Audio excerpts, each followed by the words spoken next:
할렐루야. 새벽을 깨우시고 또 오늘도 하나님의 성전에 나와 말씀을 듣는 여러분들에게 들리는 은혜가 있기를 축복합니다. 오늘 우리가 볼 말씀은 로마서 12장입니다. 로마서의 가장 핵심적인 메시지는 로마서 12장 1에서 2절 말씀이지 않을까 싶습니다. 여러분, 이 로마서 12장 1절을 보면 바울이 어떻게 시작합니까? 그러므로 라는 말로 시작을 합니다. 그러므로라는 것은 앞에서 말한 내용들의 결론을 이야기한다라는 거죠. 로마서 1장부터 11장까지 우리가 새벽을 깨우면서 말씀을 들었는데 어떤 내용들을 바울이 계속해서 전했던 건가요? 죄인이었던 우리가 그리스도의 사랑으로 구원을 받게 되었다라는 메시지였습니다.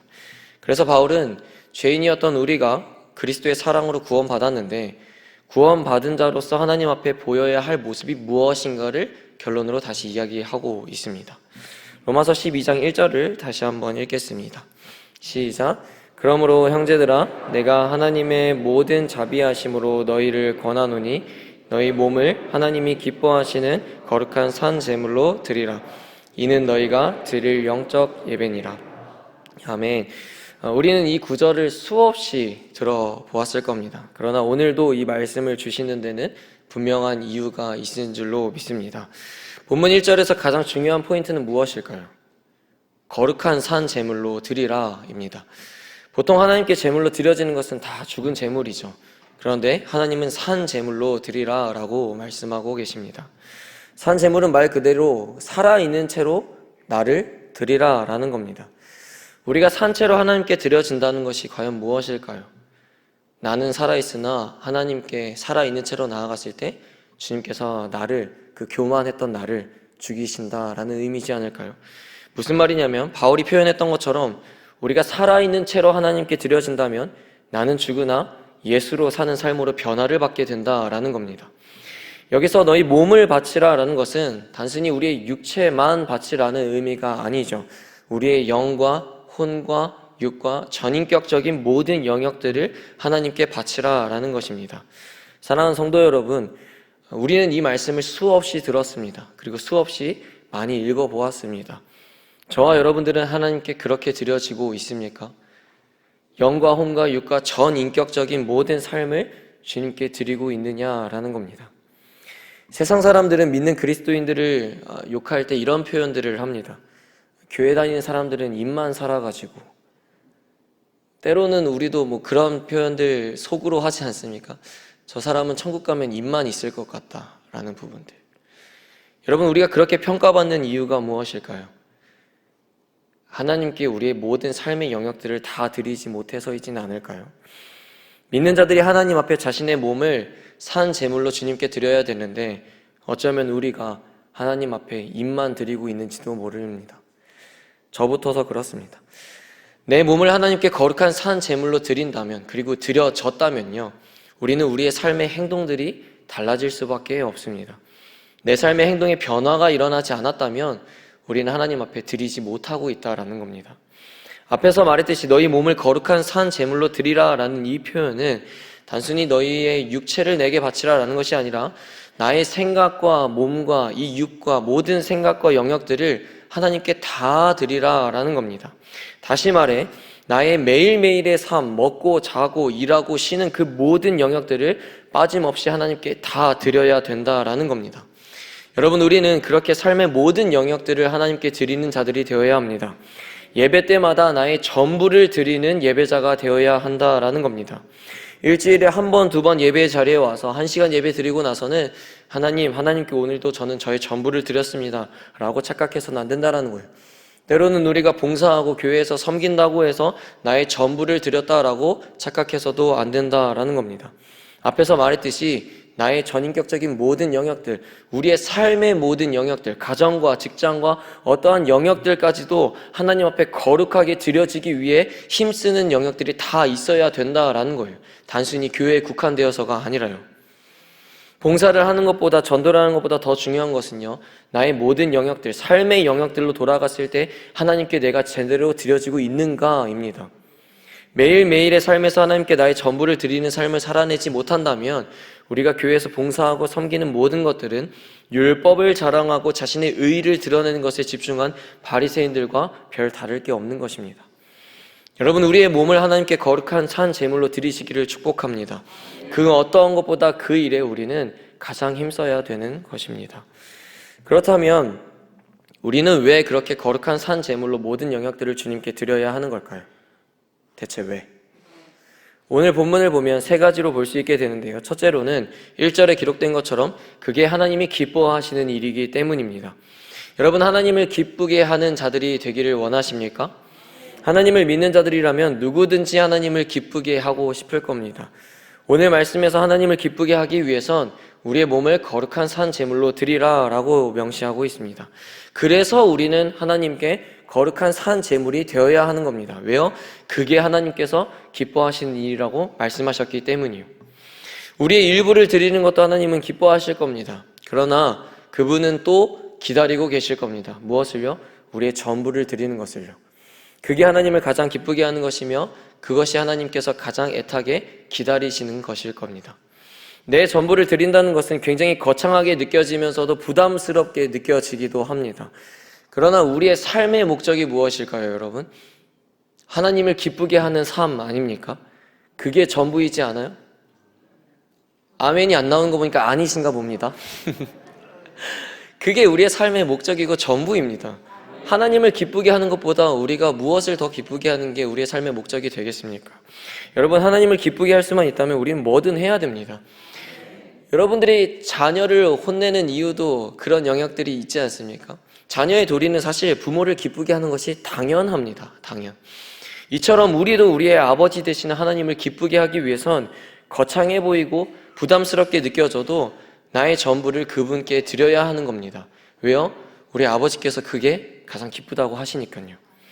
두 번째로 우리가 산 제물로 드려져야 하는 이유는요, 오늘 본문에 기록되어 있는 것처럼 그것이 진정한 예배이기 때문입니다. 영적인 예배는 다른 말로요, 올바르고 합당한 예배라는 겁니다. 우리는 매 순간 하나님께 예배를 드릴 때에 올바르고 합당한 예배를 올려드려야 합니다.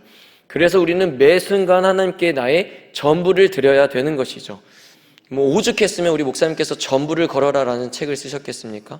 우리도 예배 가운데 정말 전부를 걸어야 합니다. 그것이 바로 천국의 그 보화, 그 보물을 발견한 자들의 모습이라는 것입니다. 또한 이 뜻은 단순히 예배 자리에 나온 그 순간만을 이야기하는 것이 아닙니다. 앞에서도 언급했듯이 우리의 매일매일 삶으로 돌아갔을 때의 그 삶 속에서도 우리가 하나님 앞에 전부를 드려야 된다라는 거예요. 그게 바로 영적인 예배다라는 거죠. 이전에 유기성 목사님이 말씀을 전하시는 것을 한번 듣게 되었습니다. 목사님께서 목사님이 섬기시는 그 교회를 표현하시면서 우리 교회가 또는 우리 성도가 진정으로 올바른 예배를 드리고 있는가를 보려면 교회 식당과 주차장과 그들의 직장과 삶을 보면 알 수 있다라고 표현하셨습니다. 그게 무슨 뜻입니까? 진정으로 하나님께 산 제물로 드린 자들은 삶의 영역에서 삶이 바뀐다라는 거예요. 행동이 바뀐다라는 거예요. 교회 안에서만 갇혀 있는 것이 아니라 교회 안에서만 착하고 선하고 봉사하는 것이 아니라 자신의 삶으로 돌아갔을 때 삶의 영역들이 바뀌기 시작한다라는 겁니다. 사랑하는 성도 여러분, 저와 여러분들이 하나님 앞에 올바르고 합당한 예배를 올려드리고 있는가를 점검해 볼 필요가 있는 겁니다. 하나님 앞에 우리가 거룩한 산 제물로 나의 전부를 드리고 있다면 우리의 삶의 영역들이 바뀌겠지만 우리의 삶의 영역들이 바뀌고 있지 않고 교회 안에서만 갇혀 있다면 그 예배는 반쪽짜리 예배와 같은 것입니다. 우리는 매일매일의 삶 속에서 하나님께 합당한 예배를 드리는 삶을 드려야 합니다. 그래서 우리가 그런 메시지를 듣지 않습니까? 삶의 예배가 굉장히 중요하다라는 것이요. 여러분, 그게 바로 진정한 영적 예배고 하나님 앞에 드려야 할 올바르고 합당한 예배다라는 겁니다. 여러분, 예배는 하나님께 최고의 가치를 올려드리는 것이라고 표현합니다. 하나님께 우리가 드릴 수 있는 최고의 가치가 무엇일까요? 바로 나죠. 내가 하나님 앞에 최고의 가치이며 하나님 앞에 나를 드릴 때에 그것이 가장 큰 예배다, 하나님께서 가장 기뻐하시는 예배다라는 겁니다. 마지막 세 번째로 우리가 우리의 몸을 거룩한 산 제물로 드려져야 하는 이유는 예수님도 그렇게 하셨기 때문입니다. 우리 예수님은 아무것도 아닌 우리를 구원하시기 위해 자신을 거룩한 산 제물로 드리셨습니다.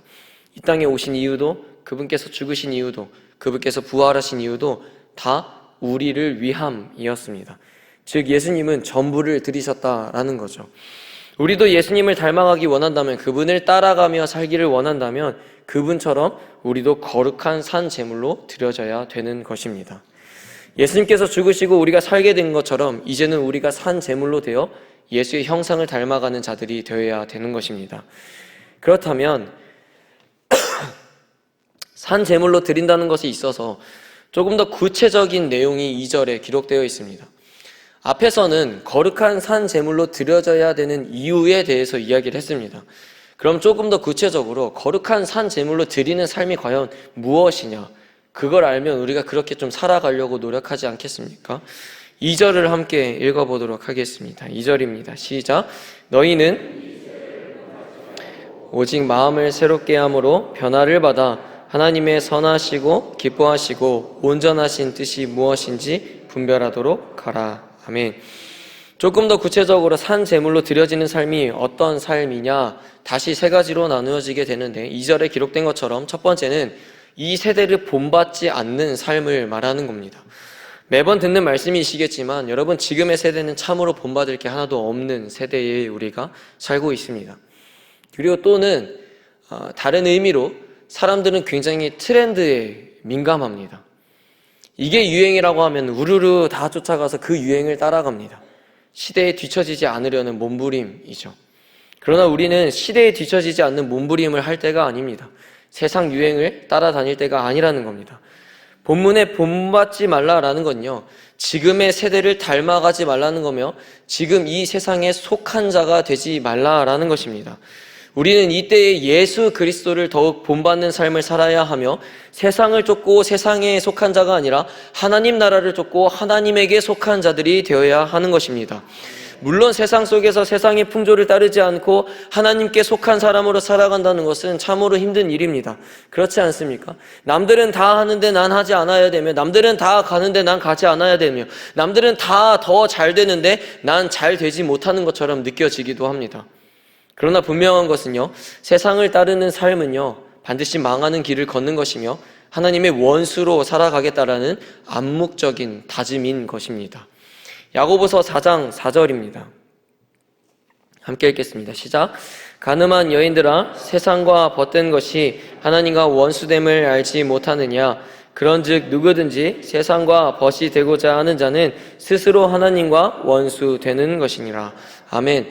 세상을 가까이 하면 하나님과 자연스럽게 멀어질 것이며 하나님과 가까워지면 세상이 멀어지게 될 줄로 믿습니다. 앞에서 말한 것처럼 내가 하나님께 거룩한 산 제물로 드려진다는 것은요, 세상의 가치를 쫓고 세상이 내게 주는 유익과 만족과 그런 안위에 쫓는 삶이 아니라 악으로 가득 차 있는 이 세대를 본받지 않고 말씀을 온전히 내 삶 가운데 기준으로 삼아서 살아가는 삶을 뜻하는 것입니다. 두 번째로는 2절의 본문에 기록된 것처럼 마음을 새롭게 함으로 변화된 삶을 사는 것이 산 제물로 드려지는 삶을 이야기하는 것입니다. 하나님으로부터 구원받은 우리는 새롭게 된 이 마음을 잘 지켜야 할 줄로 믿습니다. 하나님 앞에 우리의 껍데기만 변하는 것은 별로 중요하지 않습니다. 진정으로 우리 안에서부터 나타나는 이 변화된 삶을 사는 것이 굉장히 중요하다는 거예요. 그래서 마음으로부터 변화가 일어나면요, 반드시 삶의 실천적인 변화가 자연스럽게 나타나게 되어 있다라는 거죠. 우리는 연약한 존재이기에 날마다 마음을 새롭게 정돈하지 않고 이 마음을 지키지 않는다면요, 변화된 삶을 사는 것이 아니라 이전처럼 죄인된 본성을 쫓는 삶을 살아가게 되는 것을 여러분 발견하게 되실 것입니다. 그래서 구원받은 그 감격과 은혜를 기억하며 내 마음을 날마다 새롭게 함으로써 이 마음을 지켜내야 변화된 삶을 하나님 앞에 잘 살아낼 수가 있게 되는 것입니다. 잠언 4장 23절입니다. 함께 읽겠습니다. 시작. 모든 지킬 만한 것 중에 더욱 내 마음을 지키라. 생명의 근원이 이에서 남이니라. 아멘. 성경은, 하나님의 말씀은, 아니 하나님은요, 우리의 마음을 더욱 지키라 라고 말씀하고 계십니다. 이 세대를 본받지 않는 백성들이 살아가기 위해서는 우리는 이때 더욱 마음을 지켜야 된다라는 겁니다. 하나님을 향한 믿음과 그분을 향한 내 마음을 잘 지켜낼 때에 우리는 그에 합당한 변화된 삶을 살아가기 위해서 나타나게 될 것이며 구원받은 자답게 행동하며 실천하는 자가 되게 될 것입니다. 그러나 반대로요, 마음을 지키지 못하고 날마다 새롭게 정돈하지 못한다면 어떻게 될까요? 보여지기 위한 행위에 그치게 되겠죠. 마음은 하나도 변화되지 않았는데 계속해서 섬기고 봉사하고 사람들에게 인정받기 위해서, 알아주기 위해서. 여러분, 그건 진짜 변화된 삶이 아니라 보여지기 위한 행동일 뿐입니다. 진짜 변화된 삶은요, 마음으로부터 시작되게 되는 것입니다. 그래서 마음을 잘 지켜야 되는 거예요. 고로 주님께 산 제물로 나를 드린다는 것은 하나님 앞에 날마다 내 마음을 새롭게 함으로 변화된 삶을 살아가라 라는 것입니다. 우리가 하나님의 놀라운 사랑으로 구원받은 자들이라면, 하나님의 은혜를 경험한 자들이라면, 말씀으로 내 모든 것들이 깨지고 하나님 앞에 바로 선 자들이라면 우리는 그 마음을 잘 지킴으로 변화된 삶으로 살아가기 위해서 끊임없이 발버둥 치고 애쓰는 모습이 우리의 삶 가운데 있어야 된다라는 것입니다. 마지막 세 번째로 산 제물로 드린다는 것은 하나님의 뜻을 분별하는 삶입니다. 여러분, 본문 2절은 이렇게 기록합니다. 하나님의 선하시고 기뻐하시고 온전한 뜻이 무엇인지 분별하도록 하라. 구원받은 자들은 더 이상 자신의 뜻이 중요하지 않습니다. 아멘이세요? 마찬가지로 하나님의 은혜로 구원받은 우리에겐 더 이상 나의 뜻이 중요하지 않다라는 겁니다. 그럼 여러분, 무엇이 중요하게 된 것이죠? 하나님의 뜻만이 중요한 것입니다.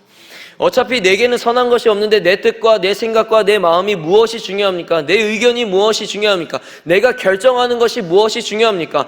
내가 하나님의 은혜로 구원받은 그 기회를 얻은 자가 되었다면 이제는 하나님의 뜻과 하나님의 생각과 하나님의 마음과 하나님의 의견과 하나님의 결정이 이제는 내 삶에 중요하게 되었다라는 겁니다. 더불어 그 뜻을 알기 위해서 우리에게 필요한 것이 있다면 무엇일까요? 분별력인 거예요. 무엇이 하나님의 뜻이고 어떻게 살아가는 것이 그리스도인처럼 사는 것이며 이것이 영적인 공격인 것인가? 이 상황에 내가 무엇을 해야 하는가? 이러한 질문에 답을 할 수 있다면 너무 좋지 않겠습니까? 근데 여러분, 충분히 답을 할 수 있다니까요. 여러분, 하나님의 선하시고 기뻐하시고 온전하신 그 뜻이 무엇인가를 알려면 우리가 무엇을 하면 됩니까? 말씀으로 보면 됩니다. 말씀. 하나님의 말씀 가운데에 주님의 뜻이 다 담겨져 있는 줄로 믿습니다. 사람들은요, 하나님께 분별력을 달라고 구하면서 실수하는 한 가지가 있어요. 그게 무엇이냐면 말씀을 보지 않는다라는 겁니다. 말씀을 가까이 하지 않는다라는 거예요. 그러면서 분별력을 달래요. 하나님께서 우리를 향하신 뜻과 이 계획은요, 이 성경에 다 있는 줄로 믿습니다. 내가 이 땅에서 하나님의 사람으로 살아가는 방법에 대해서도 기록되어 있으며 마지막 때가 가까우면 가까울수록 내가 취해야 하는 행동도 다 기록되어 있다라는 거예요. 근데 문제는 분별력을 갖기 원하면서도 하나님의 말씀을 읽지도 않고 가까이 하지도 않는다라는 거예요. 여러분, 우리는 어떻습니까? 이 자리에 나와서 듣는 것에 여러분 그쳐서는 안 됩니다. 듣는 것은요, 아무래도 메시지가 정해져 있다 보니까 거기에 국한되기 쉽지 않습니까? 근데 여러분들의 삶 속에 들어가 보면 어떻습니까? 제 삶에만 들어가도 수많은 갈등과 문제와 어려움과 이 질문과 저 질문과 해결하지 못한 문제들이 참으로 많지 않습니까? 근데 그 모든 정답들이 성경에 있다라는 겁니다. 사랑하는 성도 여러분, 우리가 지금의 이 때를 살아갈 때, 선한 것이 보이지 않는 이 시대를 살아갈 때 분별력을 잃어버려서는 안 됩니다. 시간이 지나면 지날수록 점점 분별하기 어려운 때가 되어질 텐데 우리가 올바른 분별력을 갖기 위해선 하나님의 뜻이 담겨져 있는 이 말씀을 읽어야 된다라는 겁니다. 그래야 지금의 때를 살아남을 수 있는 것이며 그래야 지금의 시대를 본받지 않고 말씀을 기준 삼아서 분별하며 살 수 있게 된다라는 겁니다. 그리고 그렇게 분별하는 삶을 사는 것이 나를 주님께 산 제물로 드리는 삶이라는 것입니다. 말씀을 정리하겠습니다. 죄인이었던 우리는 하나님의 사랑으로 구원을 선물로 받은 자들입니다. 아멘이세요? 그럼 우리는 구원받은 자로서 그에 합당한 삶을 살아내야 되겠죠. 오늘 바울은 그러므로 너희 몸을 하나님이 기뻐하시는 거룩한 산 제물로 드리라 라고 말하고 있습니다. 내 몸을 거룩한 산 제물로 드리라는 것은 나의 전부를 주님께 바치라는 것이며 거룩한 산 제물로 드려져야 하는 이유에 대해서 이야기했습니다. 띄워주세요. 거룩한 산 제물로 드려져야 하는 이유는 첫째는 하나님이 기뻐하시는 일이며 두 번째는 그것이 진정한 영적 예배이며 세 번째는 예수님도 자신을 드리셨기 때문이라고 이야기했습니다. 그렇기에 우리는 우리의 삶의 모든 영역들을 주님께 드림으로 날마다 삶에서 예배하는 자들이 되어야 하는 것입니다. 두 번째로는 띄워주시면 바울은 산 제물로 주님께 드려져야 하는 삶을 조금 더 구체적으로 표현했는데, 첫째는 이 세대를 본받지 않는 삶이며, 두 번째는 마음을 새롭게 함으로 분별된 삶이며, 세 번째는 하나님의 뜻을 분별하는 삶을 살아내라 라는 것이었습니다. 사랑하는 성도 여러분, 하나님께 전부를 드리는 모두가 되기를 소망합니다. 주님께 거룩한 산 제물로 우리를 드리십시오. 여러분, 그걸 아까워하지 마십시오. 그래서 오늘 말씀과 같이 이 세대를 본받지 않고 날마다 마음을 새롭게 함으로 변화된 삶을 살아내어서 하나님의 뜻을 분별하는 우리 하나님의 거룩한 성도들이 되기를 간절히 주님의 이름으로 축복합니다. 아멘. 이 시간 말씀을 기억하며 함께 잠깐 기도하기를 소원합니다. 사랑하는 성도 여러분, 하나님께 전부를 드리는 삶이 되시기를 축복합니다. 하나님은 우리에게 아들을 내어줄 만큼 전부를 드리셨습니다. 이제는 우리가 거룩한 산 제물로 주님께 드려져야 할 때입니다. 이 시간 기도할 때 주님, 이 세대를 본받지 않고 마음을 새롭게 함으로 변화된 삶을 살아가게 하시어 하나님의 뜻을 분별하는 삶을 살아가게 하여 주시옵소서. 그렇게 주님 앞에 거룩한 산 제물로 드려지는 인생이 되게 해달라고 우리 시간 주여 한번 부르시고 기도하며 나아갑니다. 주여, 사랑과 은혜가 풍성하신 주님, 하나님 앞에 나의 몸을 거룩한 산 제물로 드리라는 그 말씀에 순종하기를 간절히 소원합니다. 주님, 내가 주님 앞에 거룩한 산 제물로 드려져야 하는 이유는 그것이 주님께서 기뻐하시다고 하니까, 주님, 그것이 바로 영적인 예배다라고 하니까, 그리고 그것이 예수님을 따라가는 삶이니까 주님, 내가 정말로 거룩한 산 제물로 드려지기를 간절히 소원합니다. 주님, 반쪽짜리 인생이 되지 않게 하여 주옵소서.